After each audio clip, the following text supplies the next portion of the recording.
আসসালামু আলাইকুম ওয়া রাহমাতুল্লাহি ওয়া বারাকাতুহু। আমি আপনাদের সামনে আরও উপস্থিত হলাম 23 পারা সূরা ইয়াসিন 53 নং আয়াত থেকে শুরু করছি। বিসমিল্লাহির রহমানির রহিম।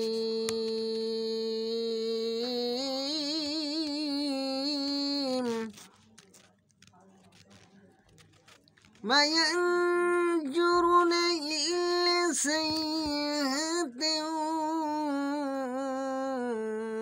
ওয়াহিদাতান তাখুজুহুম ওয়া হুম ইয়াখসিমুন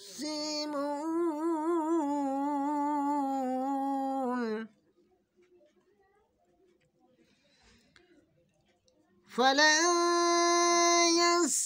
يستطيعون توصية ولا إلى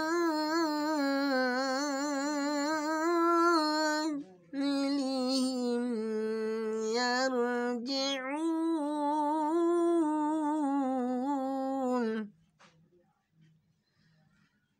ونفخ في الصور فإذا هم من الأجداث إلى ربهم ينسلون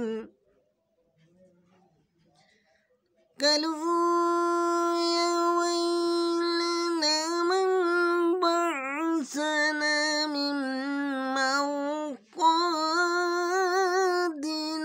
هذا ما وعد الرحمن وصدق المرسلون।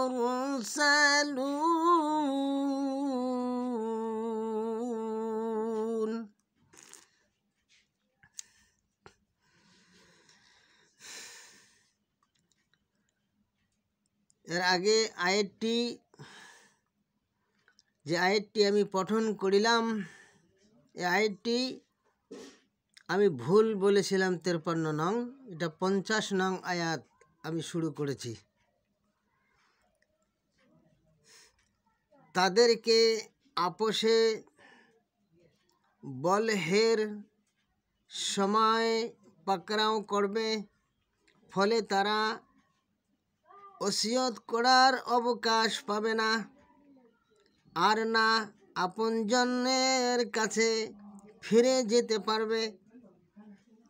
সিঙ্গার ফুৎকারের হওয়ার মাত্রই তারা কবর থেকে বার হয়ে আপন রবের দিকে দৌড়াবে।